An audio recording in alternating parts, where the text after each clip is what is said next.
सरदार जी देखिए, तो Bohr theory of hydrogen like atoms, इसमें जो क्रिटिकल चीजें हमें डिराइव करनी है फाइनली आपको ना एक, क्योंकि इसमें ना बहुत ज्यादा इक्वेशन आ जाएंगी तो ना आप कंफ्यूज रहेंगे कि यार मतलब चाहते क्या हो, है ना, वो मेम है ना, बोलना क्या चाहते हो। इसमें हम बेसिकली तीन चीजें बोलना चाहते हैं। सबसे पहले जो डिराइव किया जाएगा वो डिराइव किया जाएगा velocity of electron. Second derive किया जाएगा radius of shell. Third derive किया जाएगा टोटल एनर्जी ऑफ सिस्टम। एक स्टार्ट करने से पहले एक बात आपने कभी भी भूलनी नहीं है, जब भी आप बोहर मॉडल के बारे में बात करें, बोहर मॉडल के बारे में जब भी बात करें हमेशा याद रखनी है, कोई जितना मर्जी आपको ट्रिक्स दे आपने ये चीज नहीं बोलनी, only meant for hydrogen like atoms या आयंस बोल लीजिए। इसका मतलब समझ लीजिए, इसका मतलब सरदार जी ये है कि हमेशा न्यूक्लियस होगा, न्यूक्लियस होगा, बट जो इलेक्ट्रॉन है वो हमेशा एक ही होगा। नहीं समझ में आया? जी, लास्ट शेल नहीं, एक ही इलेक्ट्रॉन होगा। जी, ये लिमिटेशन है। मेरी बात नहीं समझ आई? लेट अस अज्यूम आप बेरिलियम ले लेते हैं, हाइड्रोजन, हीलियम, लिथियम ले लेते हैं, चलिए लिथियम ले लेते हैं, सिंपल है ना। तो लिथियम होता है 2 1। अब अगर आपने बोहर मॉडल लगाना है तो आप क्या करेंगे, 3 प्रोटॉन्स, कुछ न्यूट्रॉन्स भी होंगे, उनके बारे में बात नहीं कर रहा, बट जो इलेक्ट्रॉन है वो सिर्फ क्या होगा, एक इलेक्ट्रॉन। तो बेसिकली ये लिथियम का आयन होगा। तो नहीं समझ में आया?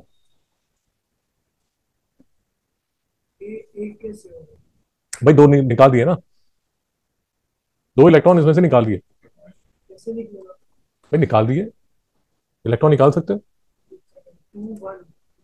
2 1 एटम था, उसमें से दो इलेक्ट्रॉन आपने निकाल दिए तो आपने आयन बना दिया लिथियम 2 पॉजिटिव, जिसमें सिर्फ एक इलेक्ट्रॉन है। मेरी बात समझ में आया?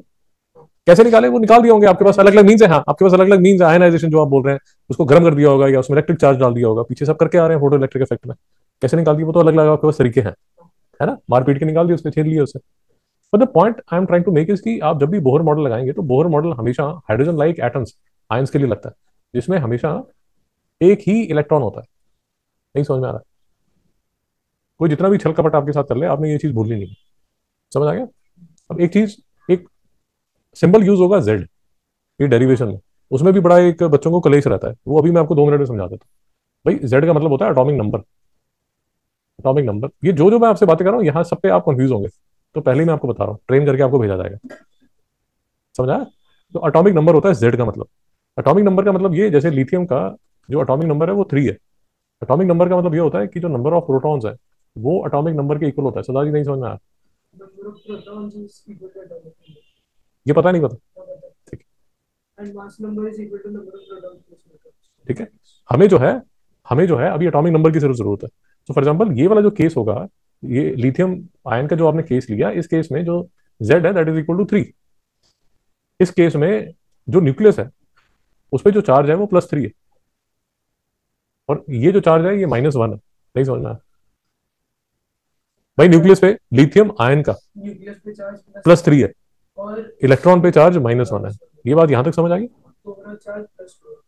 यहां तक समझ आ गया? अब एक बात याद रखिए, जो हम -1 जो चार्ज बोलते हैं वो एक्चुअल में होता है 1.6 इंटू 10⁻⁻19 कूलम। नहीं समझ में आया? सर जी मैं आपको ये कह रहा हूँ कि जो आप बोलते हो ना कि 1 इलेक्ट्रॉन पे चार्ज, जो आप बोलते हो -1 होता है, ये -1 यूनिट होता है। इसमें एक्चुअल में जो चार्ज होता है वो होता है -1.6 इंटू 10⁻⁻19 कूलम। ये बात आपको समझ आ गई जो मैंने अभी आपको बोली? जो हम यूनिट चार्ज बोलते हैं उसके अंदर 1.6 इंटू 10⁻19 कूलम होता है। ये समझ आ गया? तो कहने का मतलब, अगर आप लिथियम सिस्टम ले लेंगे, लिथियम 2 पॉजिटिव का सिस्टम ले लेंगे, मैं लिथियम 2 पॉजिटिव सिस्टम ही कंटिन्यू करता हूँ, तो इसमें न्यू जो पॉजिटिव चार्ज है वो कितना है, 3 यूनिट्स, और नेगेटिव चार्ज जो है वो कितना है, 1 यूनिट। सरदार जी यहाँ तक समझ आ गया? तो एक्चुअल में ये जो चार्ज होगा वो होगा 3 इंटू 1.6 इंटू 10⁻⁻19 कूलम, और यहाँ होगा -1 इंटू 1.6 इंटू 10⁻⁻19 कूलम। भाई कोई डाउट है तो रोक लीजिए, यहाँ तक शांति है? अब क्योंकि आपको पता है कि जो लिथियम है उसका जो अटोमिक नंबर है वो 3 है, तो इस केस में जो जेड है वो 3 के इक्वल होगा। सरदार जी डाउट है? तो अगर मैं आपको बोलूं कि what is the electrostatic force of attraction, अभी आपने न्यूमेरिकल भी किया, what is the electrostatic force of attraction between the nucleus and the electron, तो आप जो है वो मिस्टर कूलम का लॉ यूज करेंगे, 1/4 पाई E0 Q1 Q2/r²। सरदार जी ठीक कह रहा हूँ? Q1 हो गया 3 इसको मैं, इंटू अरे 1.6। सुन लीजिए, क्या मैं इसको ऐसे लिख सकता हूँ, Q1 Q2/r², वेयर के इज अ कांस्टेंट, क्योंकि भाई इतना बड़ा ये नंबर लिखना थोड़ा तकलीफ हो जाती है, तो इसलिए आप इसको के लिख के खत्म कर देते हैं। तो ये हो जाएगा के। अब जरा ध्यान से देखिए, ये जो है ये न्यूक्लियस है, और ये जो है ये इलेक्ट्रॉन है। सरदार जी को डाउट है? तो न्यूक्लियस जो है उस पर जो चार्ज है वो ZE के इक्वल है। कंफ्यूज हो गए आप? ZE का मतलब भाई Z×E, नहीं समझ में आया?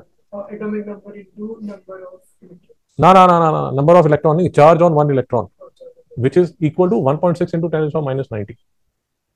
और ये जो है इलेक्ट्रॉन, इस पे जो चार्ज है वो है E, और ये जो होगा ये R² होगा। तो जी डाउट है? तो इसको मैं ऐसे भी लिख सकता हूँ, Fe is equal to K ZE² upon R²। ये सारे वो ट्रैप्स हैं जहां पर जाके आप फंसेंगे, मैं आपको पहले ही वार्न करना चाहता हूँ कि यहाँ फंसेंगे आप। तो अगर आप इसको न्यूमेरिकल फॉर्म में लिखोगे तो कैसे लिखोगे? न्यूमेरिकल फॉर्म में मतलब? देखो Q1 Q2 में ऐसे समझ आ गया, हम्म। लेकिन जेडी स्क्वायर में आप कैसे लिखोगे? ओके, ये आपको समझ आ गया? ठीक है। अब देखिए, ये जो हम बात कर रहे हैं, ये हम बात कर रहे हैं in context of derivation of Bohr model. तो अभी ये वाला जो फॉर्मूला है इसकी चिंता मत कीजिए, क्योंकि ये तो डेरिवेशन में काम आएगा और ये फाइनल रिजल्ट में नहीं आएगा। फाइनल रिजल्ट में जो आएगा वो मैं आपको समझा दूंगा। बट एक बात जो आपको इस फॉर्मूले को देख के समझ आ जानी चाहिए, वो ये समझ आ जानी चाहिए कि जेड जो होता है वो एटॉमिक नंबर होता है, ई जो होता है 1.6 इंटू 10⁻19 कूलम होता है, और जो आर है भाई वो रेडियस ऑफ शेल होता है। नहीं समझ में आया? Radius of shell. Radius of shell होता है, जो हाइड्रोजन लाइक एटम में जो रेडियस ऑफ फर्स्ट शेल होगा। नहीं समझ में आया? यहां तक शांति? ये मैं आपको वो छोटी छोटी चीजें बता रहा हूँ जहां पर आप जाके जाके बार बार फिसलेंगे। तो ये जो पूरी डेरिवेशन चलेगी, मतलब मैं तो आपको डिटेल्ड वीडियो आपको बता दिया कि वो आपको देखना पड़ेगा, बट डिटेल्ड वीडियो में जब आप देखेंगे तो सबसे पहले जो डिराइव होगा वो होगा वेलोसिटी ऑफ इलेक्ट्रॉन। तो सबसे जो सिंपल केस लिया जाता है वो हाइड्रोजन का लिया जाता है, न्यूक्लियस, एक प्रोटॉन बैठा हुआ है और इसके आसपास एक इलेक्ट्रॉन घूम रहा है। नहीं समझ में आया? तो आप फर्स्ट शेल में वेलोसिटी ऑफ इलेक्ट्रॉन को कैलकुलेट करना चाहते हैं, यहां तक समझ आ गया? इसका फॉर्मूला आपको दिया जाएगा, मतलब आप डिराइव करेंगे। सेकंड जो डिराइव किया जाता है वो रेडियस ऑफ शेल किया जाता है। ठीक है, कि ये जो रेडियस है ये किसकी इक्वल होगा। यहां तक कोई डाउट है? तीसरी जो रिजल्ट डिराइव होता है वो डिराइव होता है टोटल एनर्जी ऑफ सिस्टम का। टोटल एनर्जी ऑफ सिस्टम आपको याद रखना पड़ेगा कि total energy of system equal होता है kinetic energy plus potential energy के इक्वल। नहीं समझ में आ रहा? ठीक है।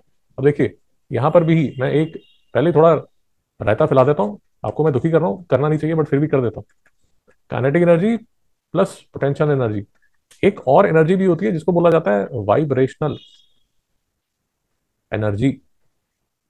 वाइब्रेशनल एनर्जी उसका मतलब ये होता है, थोड़ा ज्यादा नहीं, मैं आपको डिटेल में आपको नहीं लेके जाता, बट आप ऐसे एज्यूम कर सकते हैं कि जैसे अगर मेरे पास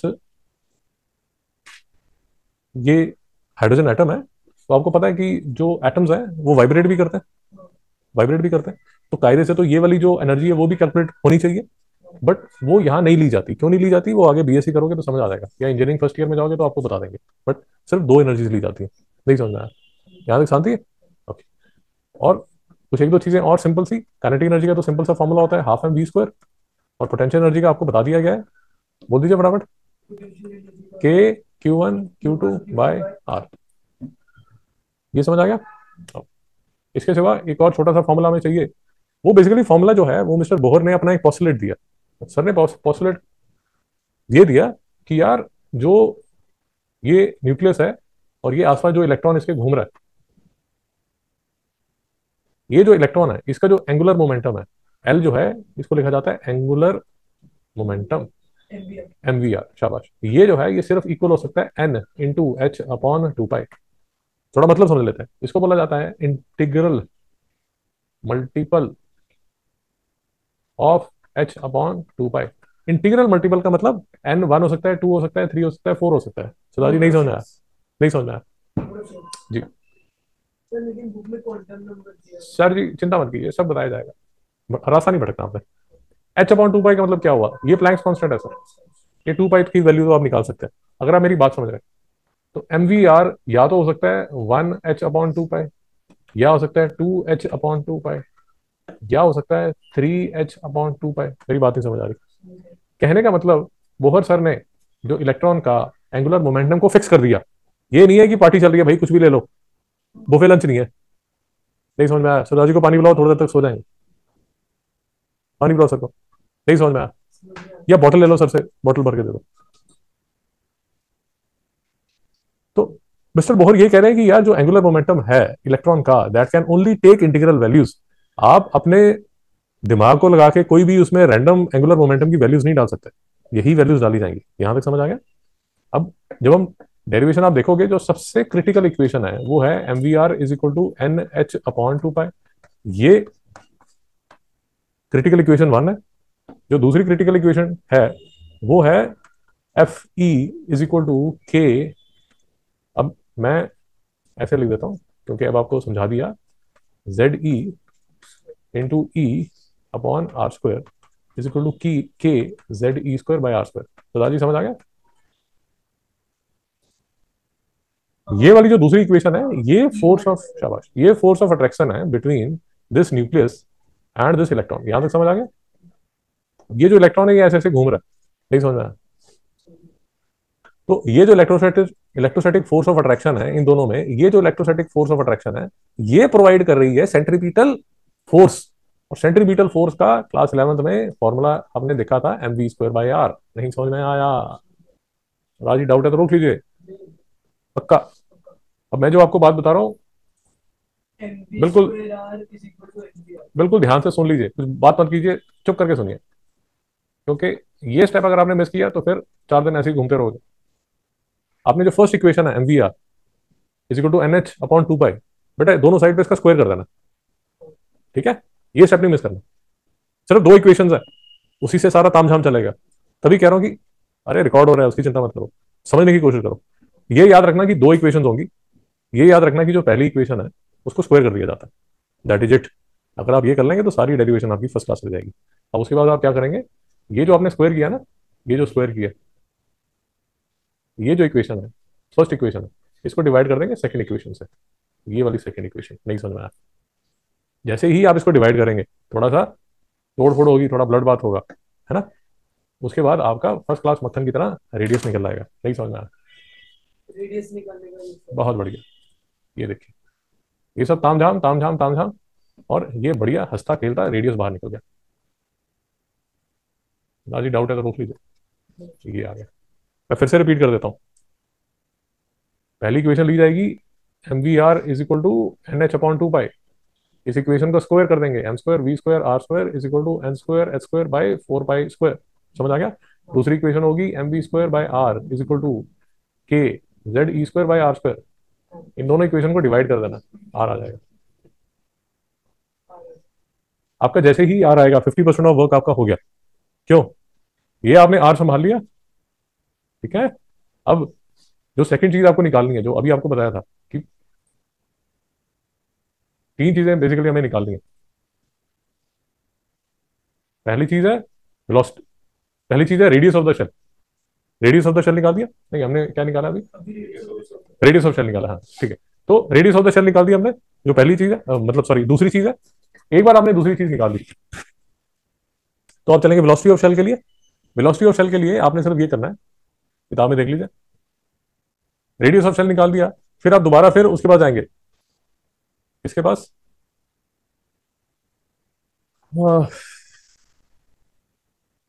इक्वेशन 2 में। इक्वेशन 2 हमारी क्या है? ये वाली MVR = NH/2 पाई। ये हमारी बोहर का जो पोस्टुलेट है।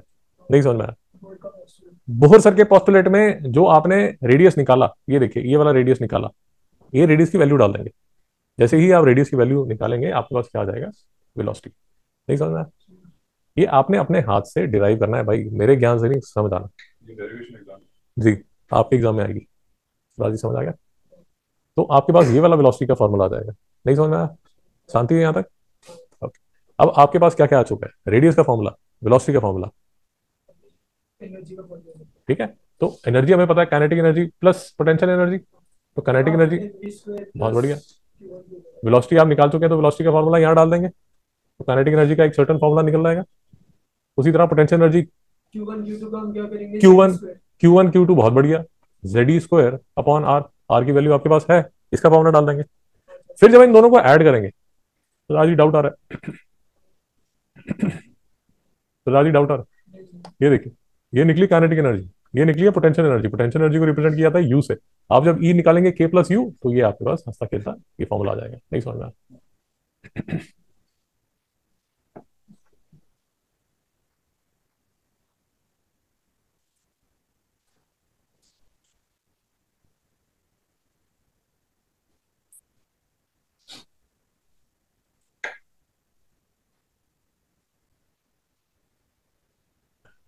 तो सदा जी, जो आपका डाउट है वो सबका डाउट है। यूजुअली यहाँ पर क्या होता है बच्चों को, ये जो स्टेप है ना यहाँ पर, ये के प्लस यू को करके ये वाला जो फैक्टर निकालना है, यहाँ पर फिर से बच्चे फंसते हैं। तो आपको बता दिया, वो पीडीएफ आपको मिल जाएगी, वो पीडीएफ आप सपोर्टिंग आपको मिल जाएगी, आप उसको देख के, बिल्कुल आपने उसको देख देख के करना है। बट मैं आपको इस लेक्चर में सिर्फ ये बताना चाहता हूँ कि रास्ता जो फॉलो किया जाता है वो ये रास्ता फॉलो किया जाता है। ठीक है, यहाँ तक समझ आ गया? अब ये जो है एनर्जी, ये मुझे बेसिकली बोल क्या रही है, ये मुझे ये बोल रही है कि अगर आप फर्स्ट सेल में बैठे हो तो एन की वैल्यू आप 1 डालेंगे, अगर आप सेकंड में बैठे हो तो एन की वैल्यू 2 डालेंगे, अगर आप एन इज टू 3 में बैठे हो तो एन की वैल्यू 3 डालेंगे। यहां तक मेरी बात समझ आ गई? तो अभी तक हम जो रास्ता ट्रेवल किया हमने, अभी तक जो रास्ता हमने ट्रेवल किया, वो रास्ता ये ट्रेवल किया, हमने रेडियस निकाल लिया, हमने वेलोसिटी निकाल ली, हमने total energy of the system निकाल लिया। ठीक है, अब चौथी चीज जो हमें समझनी पड़ेगी वो ये समझनी पड़ेगी, जिसको बोला जाता है स्पेक्ट्रल लाइन। स्पेक्ट्रल लाइन की फ्रीक्वेंसी या वेवलेंथ कैसे निकाली जाती है, 5 मिनट में वो भी समझ लीजिए। अब आपके पास किसी भी ऑर्बिट में घूमने वाली एनर्जी आप निकाल सकते हैं, क्योंकि आपके पास एनर्जी का फॉर्मूला है। एनर्जी का फॉर्मूला आपके पास है, एक बार देख के मैं नोट कर लेता हूं। तो एनर्जी का जो फॉर्मूला है मेरे पास वो है -mz²e4 -m²z²e4 8 e0 square h², 8 e0 square h², 1/n²। Siddharth जी समझ आ गया? m²z²e4 8 e0 square h²। ठीक है, तो मैं फर्स्ट सेल में एनर्जी निकाल सकता हूँ, मेरी फर्स्ट सेल में एनर्जी ये आ जाएगी, सेकंड सेल में मेरी एनर्जी ये आ जाएगी। सिद्धार्थ जी कुछ समझ आ रहा है, नहीं आ रहा?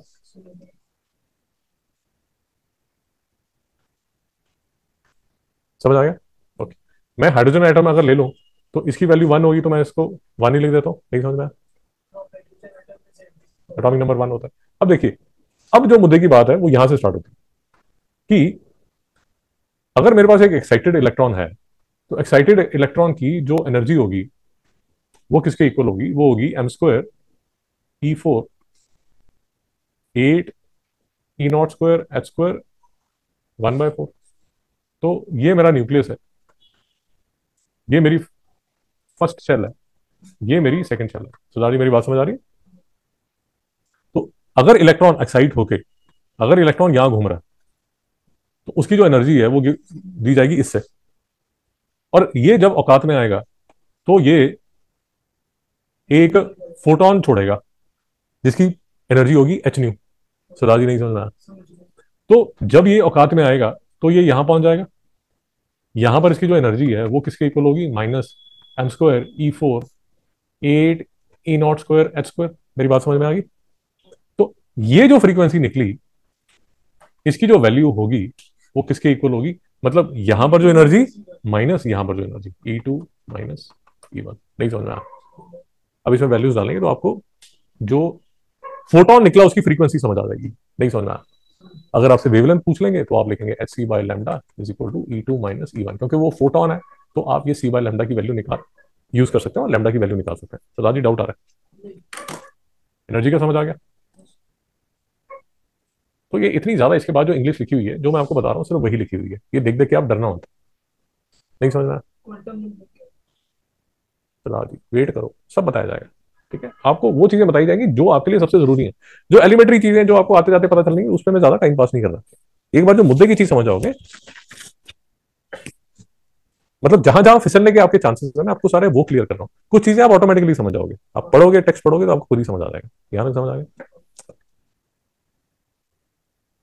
यहाँ पर एक टर्म यूज की जाएगी रेडबर्ग कांस्टेंट। तो रेडबर्ग कांस्टेंट सर ने यहाँ पर आपको डिफाइन भी कर दिया कि भाई इसको जो है, इसको बोल दिया जाता है रेडबर्ग नंबर, रेडबर्ग कांस्टेंट। और उसको उन्होंने डिनोट डिनोट कर दिया आर। और अगर आप मेरी बात समझ रहे हैं तो फिर से बार बार इतना बड़ा वर्ड लिखने की बजाय आप यहाँ पर लिख देंगे आर। नहीं समझना है तो यहाँ पर आप आर लिख के, क्योंकि ये कांस्टेंट ही है, इसकी वैल्यू इसकी वैल्यू भी दी हुई है। बहुत बड़ी है। नहीं समझना है एक्चुअली में, थोड़ा सा मैं इसमें आपको एक चीज समझा देता हूँ। ये जो है एम E4 8E0 CH3, इसको बोला जाता है रेडबर्ग कांस्टेंट। ये कांस्टेंट है क्योंकि जो जेड स्क्वायर है वो वेरिएबल है, इसलिए जेड नहीं है बीच में। ठीक है ना, तो आप इसको ऐसे लिख सकते हैं, are Z square 1/n1 square minus 1/n2 square. इससे आप जो इक्वेशन है उसको थोड़ा शॉर्ट करके लिख सकते हैं। और इसकी आर की जो वैल्यू है वो ऐसे हंसती खेलती 1.1 × 10⁻⁷ नहीं समझ में आया?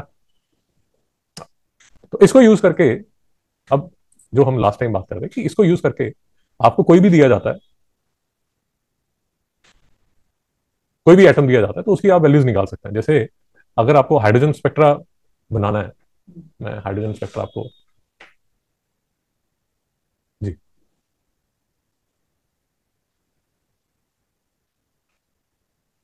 आपकी बुक में दिया नहीं हुआ हाइड्रोजन स्पेक्ट्रा, तो मैं एक सेकंड। तो एनर्जी आपके पास है तो आप n=1 n=2 n=3 में आप एनर्जी निकाल सकते हैं ऑफ डिफरेंट शेल्स। और यही लास्ट टाइम जो हम ज्ञान जो बांटा जा रहा था वो यही ज्ञान बांटा जा रहा था कि जैसे जैसे आप बाहर जा रहे हैं आपकी जो एनर्जी है वो इंक्रीज कर रही है। तो लास्ट टाइम मैंने आपको बताया था कि यहाँ पर अगर आप इसको 13.6 इलेक्ट्रॉन वोल्ट देते हैं तो ये भाग जाएगा। नहीं समझ आया? अब मेरी आपसे ये रिक्वेस्ट है, तो सबसे पहले आपने ये डिराइव करना है। क्या क्या डिराइव करना है? अपने हाथ से।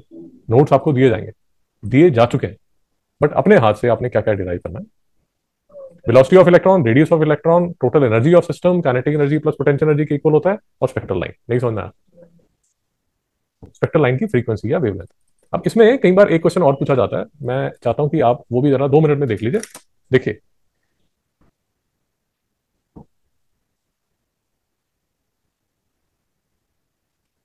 देखिए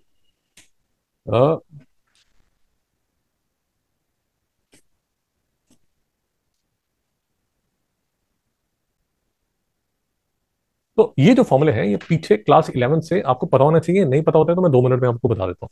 तो पहला जो फॉर्मूला आपको पता होना चाहिए जो क्लास 11 में कराया जाता है वो ये कराया जाता है कि सर जो लीनियर वेलोसिटी है that is equal to angular velocity, angular velocity into radius.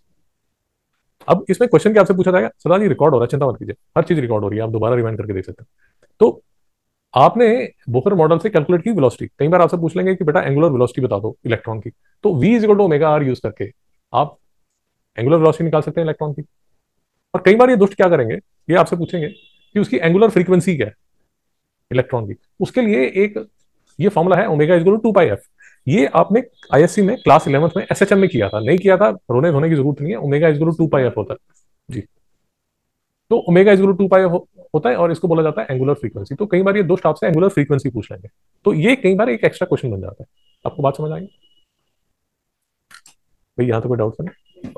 इसके सिवा जो आपको याद होना चाहिए, जो कि आपसे एक्सपेक्टेड है कि आपको याद होना ही चाहिए, वो इनके नाम याद होने चाहिए। तो कहने का मतलब जी, कहने का मतलब जब वो बोलेगा लाइमन सीरीज, उसका मतलब है कि फर्स्ट शेल में बारिश हो रही है। बालवर मतलब सेकंड में, third Paschen bracket P fund, वो ठीक है। वो सरकार ने, मोदी सरकार ने आपके लिए निमोनिक बना के भी भेज दिया, वो भी आपके साथ शेयर कर लिया गया। तो क्वेश्चन ऐसे पूछा जाएगा कि सर बालमर पी फंड से बालमर सीरीज में, मतलब ऐसे करके क्वेश्चन पूछा जाएगा। आपसे एक्सपेक्टेड है कि आपको पता होना चाहिए कि लाइमन फर्स्ट शेल है। एक्सपेक्टेड इसलिए भी है कि ये केमिस्ट्री में भी क्लास 11 में आपको कराया गया, नहीं कराया गया तो अब आपने सीख लिया। यहां तक भाई कोई डाउट है? तो क्लेश वेदना ये जो आर एच सी जो हुआ जी, बाय वन स्क्वायर, इसकी वैल्यू की 13.6। जी यहाँ तक दुक्लेश वेदना। ओके, तो ये सब जो आपने कर लिया, तो ये देखिए मैं आपके लिए मार्क कर रहा हूँ ये वाला एग्जाम्पल, ये आप करेंगे, सॉल्ड एग्जाम्पल। ये वाला एग्जाम्पल 4 कर लेंगे, ये तीसरा क्वेश्चन आप कर लेंगे, ये चौथा क्वेश्चन आप कर लेंगे, पांचवा क्वेश्चन कर लेंगे, सिक्स्थ, सेवंथ,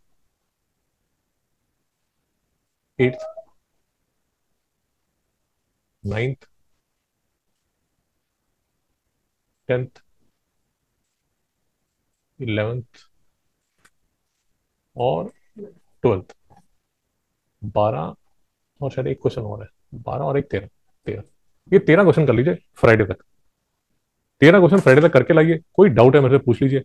तो फ्राइडे को अगर आपका कोई डाउट है ठीक है, नहीं तो फिर आगे चलेंगे। यहाँ तो समझ आएगा।